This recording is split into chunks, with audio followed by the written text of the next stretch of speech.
Today's podcast is brought to you by Audible. Get a free audiobook download and 30-day free trial at www.audibletrial.com/teacherrecharge. Over 180,000 titles to choose from for your iPhone, Android, Kindle, or MP3 player.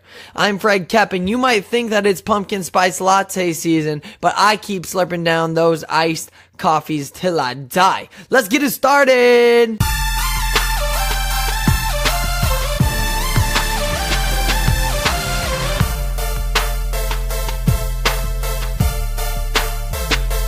Hello everybody, happy Monday. Unless this is your fall break like it is here in Wichita, then happy Tuesday. Either way, either day, doesn't really matter. We have a fantastic, extraordinary guest on the show.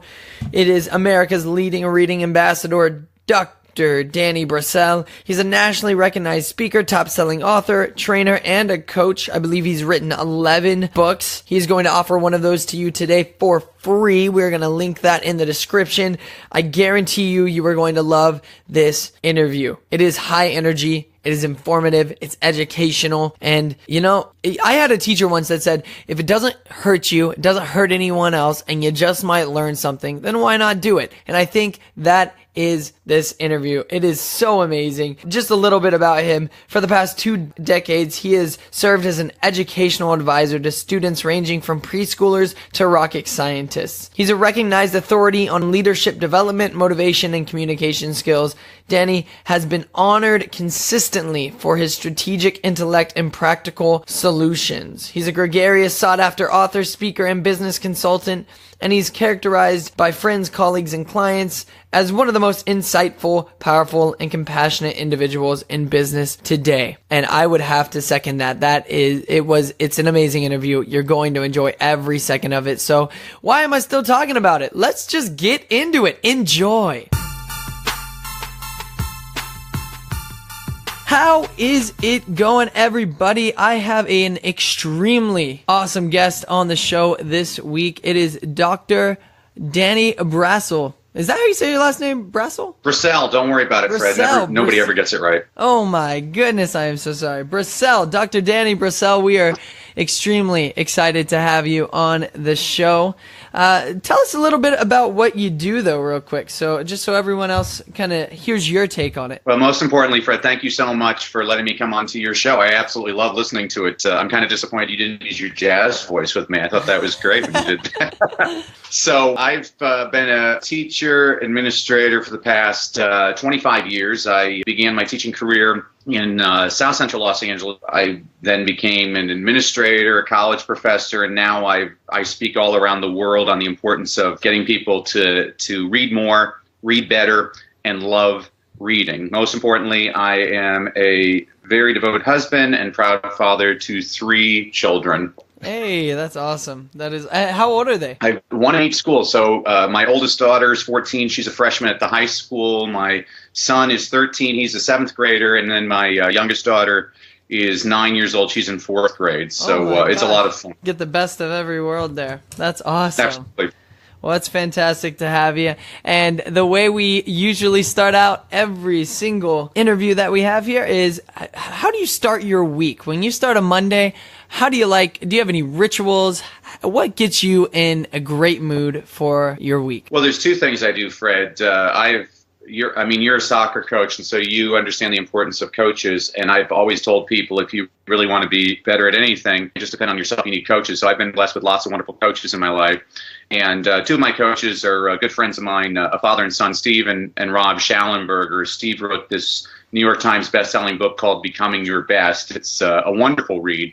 And they gave me actually a really great tip. They have a planner, a pre-week planner. And so every Sunday night, so before Monday, because I think if you're starting to get ready on Monday, you're already too late, you're behind. And so every Sunday, either afternoon or evening, I go through my pre-week planner and I prioritize what I consider my different F's, my financial priorities for the week, my family priorities, my fun priorities, my faith priorities, and gosh, what's the other? Oh, and my fitness priorities.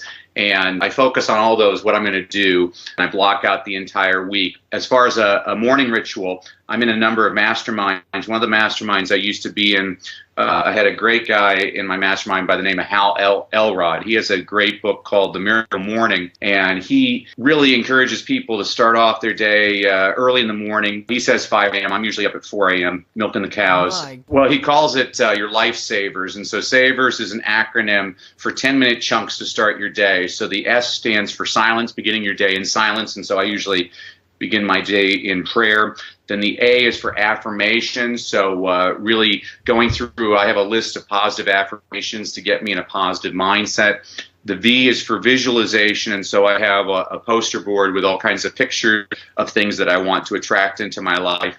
The E is for exercise, which I usually do some squats and some push-ups, different things like that, get the blood flowing. The R is for reading. That's never a problem for me. I read voraciously. And then the S is the one letter he kind of had trouble on. He calls it scripting, which was his fancy way of just starting off the day with journaling. And so I usually journal about how my previous day went and what I want to get accomplished today. That's really cool. I've never heard that, and that's so it's so specific too. Man, I really enjoy that.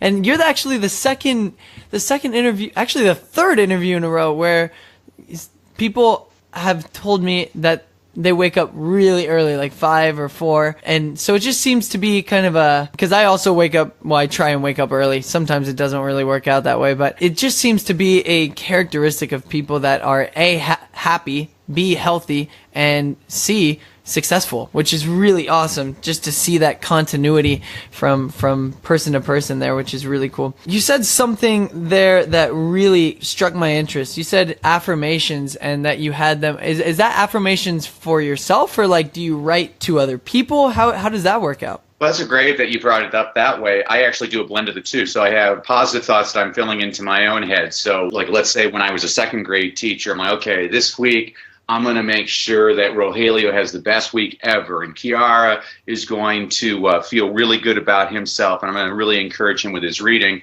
I'll tell myself things like, okay, I am going to stay very positive this week, and I'm going to make sure that I get to work maybe early, and I might stay late, but I'm going to leave work at work and make sure that when I'm at home, I'm prioritizing my family. The other thing I'll do is I like to practice gratitude by writing a few thank you cards in the morning. Mm-hmm. I always think that if you start off the day with those types of positive affirmations, it really makes the rest of the day go pretty easily and smoothly.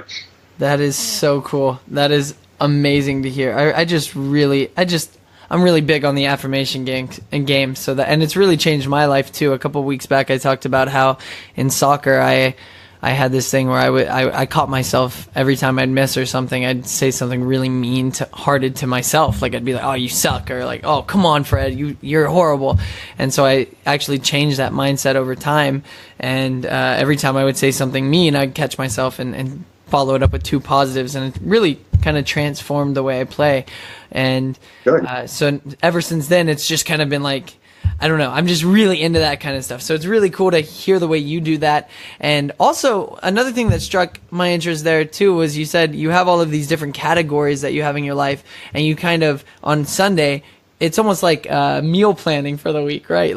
You kind of you kind of go through and say, okay, well, these are the things that I really want to make a point to be successful with this week. So that's giving your life some direction, which is really cool. What is something that you do that other teachers don't do? Well, Fred, today, so now that I work with the university, I work with teachers. So I've observed about 11,000 teachers in their classrooms, and so I've seen the gamut, and I learn every time I'm in a classroom. And so earlier today I was observing a 5th grade teacher, and what I kept on asking her in my suggestions for her is, okay, you've given me the vanilla ice cream. Where's the chocolate fudge? Where's the sprinkles? The movie Big, there's this great scene where Tom Hanks is working at a toy company, and he's at this meeting, and they introduce this new toy that's a transformer that turns from a building to a robot, and he raises his hand and he asks, well, what's fun about that? And they say, well, we have all these reports and things. He's like, yeah, but what's fun about that? I mean, it's a building. That's not interesting. I mean, maybe if it was a bug and it turned into a robot, that'd be kind of cool. And he gets people thinking in a different way. And I see so much of this in education where anybody can teach to the textbook. This teacher, she actually used a lesson after, I mean, it was a pretty dry lesson, and then she sent her students onto their Google Chromebooks to open up the Khan Academy. And so then the next suggestion I said is, well, if that's all you're going to do, why are you here? I mean, you can actually serve a better function than that. Like, we should be constantly trying to figure out, I always tell people that the best teachers are memorable and engaging, and they care. And so I have a speech that's on YouTube about this, and so it's only a 5-minute speech. Your listeners can check it out. What I always give is, my first grade teacher was a woman by the name of Sister Teresa, and one day Sister Teresa gathered all of us first graders on the reading carpet, and she read to us a book. The book was called Millions of Cats by Wanda Gag. It's an old book written in the 1920s, I think, when Sister Teresa was a teenager. And I'll never forget this book, Fred, because at one point she came to a part in the book where she read to us hundreds of cats, thousands of cats, millions and billions and trillions of cats. And all of us first graders went, ah! And she freaked us out. And I will never forget this book because of Sister Teresa. Well, many years later, when I became a teacher, Fred, I thought about that, and I thought, oh, that was good teaching. She got it to stick. I don't believe in traumatizing children, but I do believe in getting information to stick today, especially to the beginning teachers that are listening there, Fred, is have humble goals. I mean, when I first started teaching, my first goal was to have 1 hour of control. My second goal was to have 2 hours of control. My third goal was to have 2 hours of control and actually teach something. Okay, so then I worked my way up to, okay, every day of the week, I want to have at least one awesome lesson that the kids just remember. You know, when I became an administrator, I always loved it when teachers would come up to me and say, hey, Danny, I taught 20 standards today. I'm like, really? Let's see how many they remember tomorrow. I mean, I think if you're teaching 3 things a day, you're doing a great job if they stick. Our job as educators is to get information to stick. And I mean, I've gotten kids to remember a lesson because I wore a silly hat, or we sang a rap song, or we did the lesson outside. We have to create meaningful experiences. And that's what I think separates me from a lot of teachers, is I'm constantly trying to push the envelope is, well, what can we do to make this so that, I mean, Fred, I got to confess, I'm a highly competitive person. I mean, when I became a teacher, I didn't want to be a good teacher. I wanted the school renamed after me. I wanted my superintendent statues in my honor. I wanted every other student from my school at my classroom windows with their heads pressed against the windows. Oh my gosh, I wish I was in there. I mean, I want folk songs written about me after I teach a lesson. And so I have a very high standard for myself, and that's just the way it is. And so, I mean, keep it fun, and this is something I really encourage teachers to do. I mean, I know there's all these mandates nowadays. There's so much negative energy. I was blessed with lots of wonderful mentors in my career, and one of the teachers, well, my favorite mentor, I team taught with a 40-year veteran, an African-American woman, Mrs. Turner. She was from Alabama. And she was the one that took me under her wing, and she said, Ms. Brassell, next time you have negative energy come into this classroom, you do as I do. Go, oh, then you shut the door and do it your way. And she was right. If I'm going down in flames, I'm doing it my way. I'm going to get these kids all pumped up. And don't get me wrong, Fred, there's lots of different types of teachers. I think teaching style is very overrated. I'm a very hyperactive teacher. My kids are all over the place.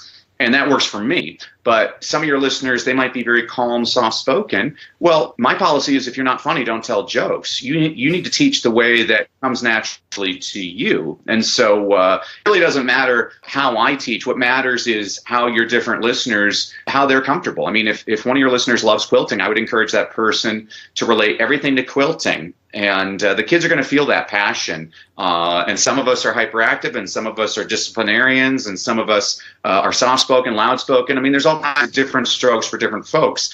And I think the definition of teaching is really the same as the definition of learning, which is there's lots of different ways to get there. Awesome. That is very, very good wisdom there. This is such a good, I really appreciate you coming on the show. This is really good stuff. Real quick, but I love your podcast. I'm so impressed with you. I mean, you already have it sponsored by Audible. I mean, gosh, you should be running for president. I really admire your audacity. It's great. Yeah, speaking of Audible, we are going to take a really quick break, thank them, and we will be right back.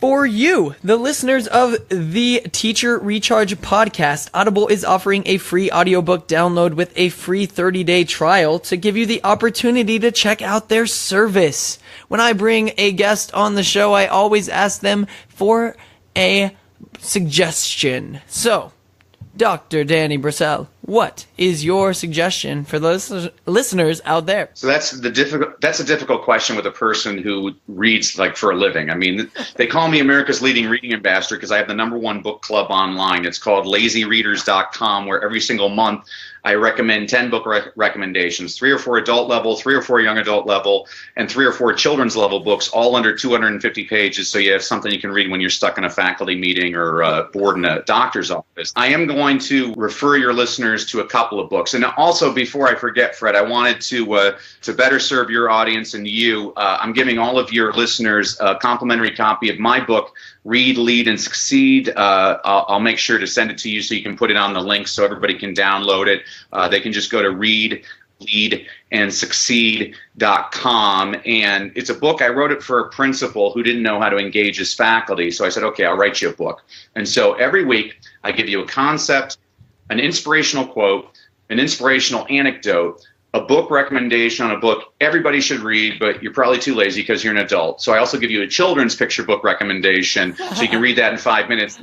It's the same concept. And so for your Audible segment, I'm going to recommend a children's book, and then I'm going to recommend an adult book. And so the children's book is a book called One by Catherine Atoshi, and it's just a lovely book. It's about blue is a happy color. He wasn't shiny and bright like yellow, or regal like purple, or mellow like green, but pretty much he liked being blue, except when red was around. Red was a hothead. Red would say, red is hot, blue is not.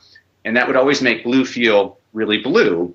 Yellow would say, hey, I think blue's a really good color, but yellow never said that in front of red. Yellow never stood up for blue in front of red. Well, one day red says, red is hot, blue is not. And one shows up, and one says, you can't talk that way to blue. And all of a sudden yellow says, yeah, you can't talk that way to blue. And green and purple and all the other colors say, yeah, you can't talk that way to blue. And all of a sudden red feels bad. They're like, no, we don't want you to feel bad. But if you want to hang out with us, we're all going to be nice to one another. And so they all end up together. And then the very last page is, sometimes all it takes is one. And it's a great anti-bullying, and it's a book that I honestly, leadership of this country is that people in America have to learn how to be able to disagree with one another without being disagreeable to one another. And that leads into my adult book recommendation, which I have zillions of different books I could recommend.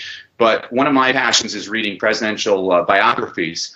And there's a wonderful book called Team of Rivals by Doris Kearns Goodwin, which is just a marvelous read. She's an incredible historian. But this is absolutely a true story of President Lincoln. When he became president of the United States, the first thing he did is he made his political rivals. So all the people that ran for president against him, who hated him, who disparaged him, he made them his cabinet. It's not an exaggeration. It would be the equivalent of President Trump naming Hillary Clinton his Secretary of State. It's just a remarkable, true story. And it was interesting reading this book because you saw all these guys who hated Lincoln's guts. And by the time President Lincoln was assassinated, all of his cabinet, all of his political rivals were completely inconsolable. They said, we've lost the greatest leader this country has ever known. One of my favorite quotes by President Lincoln, which I really wish more Americans would consider on both sides of the aisle, he said, I know the best way to defeat my enemies. I shall make them my friends. I mean, Gosh, I really think that people need to fill their mind with much more positive role models like that, rather than the tripe that I see out there nowadays. That's one of the reasons I listen to your podcast, Fred, because it's a positive podcast. You're giving all kinds of practice. I find that after I listen to your podcast, I've laughed a little bit, I've learned a little bit, but it's gotten me thinking long after the podcast, and that's why I really appreciate what you're doing to serve your audience. I appreciate that so much. So to download your free audiobook, such as one of the two that he has suggested there, you could just go to audibletrial.com/teacher-recharge. Once again, that is audibletrial.com/teacher-recharge. Go ahead, take advantage of it, yo. I mean, reading's important, and it makes it easier when you can just listen to it. All right. Absolutely right. And we are back. I'm in my studio, and where actually are you? What state are you in currently, Dr. Brassell? I'm in a hotel in California right now. In California, in Cali. Nice. Well, he is here, and it is time for my favorite part of the show. Right after the break, every single episode, we have, get ready for this, story time! Bam! I think it just gets better every single time I do it. I don't know. My voice is just, I'm making like... Yeah, I give you four stars for that. Making those hands that like the Italians, I don't know, whatever. Anyways, it is story time. It could be funny. It could be uplifting. It could be sad. It could even be boring, but I mean, like, it's all you. I mean, whatever you want to do, you have the floor. Give us your story. I'll let you be the judge of which type of story it is, Fred. So even though I've spent the majority of my teaching career in South Central Los Angeles in the Compton and Watts area, I did teach third grade in Houston, Texas for a little while. And I had a little boy named Howard, and Howard is still my favorite student of all time. Howard was the son of a Baptist minister, and Howard's father spoke like Martin Luther King Jr., which meant Howard spoke like Martin Luther King Jr. And one day I was reading aloud a book to the kids called Stuart Little by this guy named E.B. White. Write his name down. He's going to be big someday. E.B. White. And so after I read to the kids a chapter or whatever, I always had the kids applaud the author. One day I had the kids applauding, and Deshaun's laughing, and he says, "Man, I like Stuart because he's little." And Howard stands up in front of the class and he says, "Don't you get it? Don't you get it? We all be little. We all be little. We be big someday, like Mr. B." And he pointed at me, and I realized this could lead a revolt. And Howard, Fred, is one of my favorite students of all time, and I loved his unbridled enthusiasm. It's what got me out of bed every single day, and I worried to death for Howard because next year he was going to get Miss Hampton. And Miss Hampton was going to misinterpret Howard's enthusiasm as a discipline problem because Miss Hampton is a direct descendant of Darth Vader. And Howard taught me a really valuable lesson. Here's the lesson. Never give a kid an answer. You're not doing them any favors. Give them a strategy, because sooner or later, all of us are going to meet a Miss Hampton. Have we properly prepared our students on how to deal with that type of situation? And so I'll let your listeners determine what kind of story that was, but hopefully it had a little bit of everything. That is great. Oh my goodness. I feel like it's interesting because me personally, and then I don't know if this is true of you, but I have a lot of friends also that are speakers as well, and a lot of like a common thing that they say is that they always got in trouble. Like I got in trouble for talking constantly when I was in high school. Didn't mean I wasn't a leader. Didn't mean I wasn't like trying my best to help people. Blah blah blah, all that stuff. But it did mean that teachers were constantly telling me, "Hey Fred, could you quiet down a bit? Could you be quiet?" And it's like now I kind of get paid to do that, which is cool. But like it's like one of those things that I think there's a lot of. Unfortunately, there's been a lot of teachers that kind of interpret that as, like you said, a disciplinary problem. And I don't know. I think I see I know me just being that type of communicator, me going through that in my childhood years. Now when I see, like, for example, when I'm coaching my little girls, I have a couple that just constantly talk nonstop. And I refuse to see that as like that's a bad thing. In my opinion, that if I can direct that in a way that is going to help my team, like if I can turn their constant chatter to constant chatter about the game that they're playing and toward helping their teammates, then I've taken their strength and I've made it an even bigger strength for the greater good of the team. So I don't know. I think that story definitely had a lot of, it had a little bit of everything in it. It was awesome. That was fantastic. Thank you, Fred. Great job. I'm clapping over here. Woohoo! All right. So the final thing that I like to do here is, because we're actually almost out of time here, a real quick question I just want to sneak in here at the end. What is something that you have failed at, and what was your solution? Like, what is something that maybe you really failed at, like biggest failure you've ever had, and how did you react? So I once had a student named Jonathan, and Jonathan is one of the most gifted and talented students I've ever had the pleasure of teaching. And one day, I was having a conference with his mother, a single mother, raising him and his older sister, working 3 jobs. I've learned that just because a parent ain't around doesn't mean they don't care. I've worked with intoxicated parents, I've worked with incarcerated parents, but I've actually never worked with a parent that didn't love hearing me tell them great things about their kid. And Jonathan's mother, she asked me a question I was not prepared to answer, Fred. She said, "Miss Brassell, Jonathan looks at you like a daddy. If you were his father, what would you recommend that I do?" And the word that came out of my mouth was move, because her son was gifted and talented, and my school district did not have a gifted and talented program. And I knew if he stayed at my school, he was going to get Miss Hampton next year, and she was going to destroy this beautiful young man. And I realized if that's what I believe, I need to resign, which I did that day.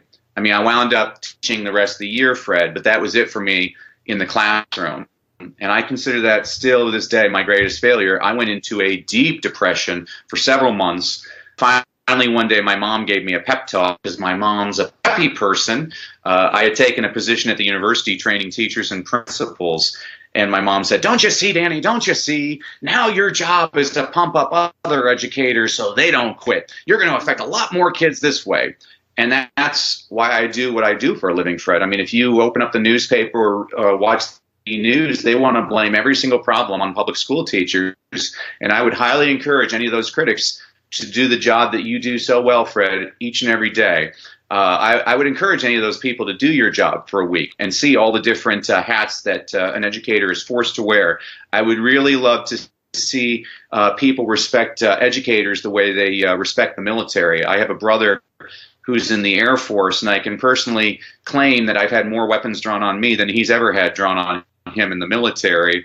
And I like to remind people that the American flag is the American flag. It's not the military flag. And we should hold all of our rights, especially that of free speech. We should behold those rights and celebrate those. Again, it gets back to what I was talking about with those book recommendations. I see a lot of negativity, and that's why really my mission is to bring joy back in education in the workplace, to show people how all of us can really fulfill so much more if we're working together than working against one another. Awesome. Oh, goodness gracious. What a good show. What a good episode this was. Pat on the back to you. Pat on the back to me. Pat on the back to my mom, actually. She had the pleasure of seeing you in Odessa or Midland. I don't know which one you were actually at, because I'm here in Wichita, but she saw you, and she messaged me literally that day and was like, "Fred, you've got to reach out to this guy. He's funny, he's smart, he knows what he's talking about." And I am so grateful that she did that. What a wonderful interview this was. Real quick, before we end this, if people want to get a hold of you, if people want to find out more about you, where can they do that at? Well, my website is DannyBrassell.com. My last name is really easy to remember how to spell it. It's spelled like Brassell. No, I never took any grief over that as a child. But where I'd really encourage you and all of your listeners to go is if they go to readleadandsucceed.com. That way, just type in your name and your email. You'll get a complimentary copy of the book. Plus, once a week for the rest of your life, I will send you one positive message to remind you of your importance as an educator. That is great. And we'll put links to that in the description. Read, lead. And you said read, lead, and succeed.com? Correct. All right. .com. Sweet. Awesome. Well, and like I said, that'll be in the description. If you know anyone that would be a good fit for this podcast, or you yourself listening would be a good fit for this podcast, go ahead, email me, teacherrechargepodcast@gmail.com. Once again, that's teacherrechargepodcast@gmail.com. If you want to figure out a little bit more about my speaking and what I speak about the love and success approach to leadership, you can go to my website, fredmotivates.com. I'd love to hear from you.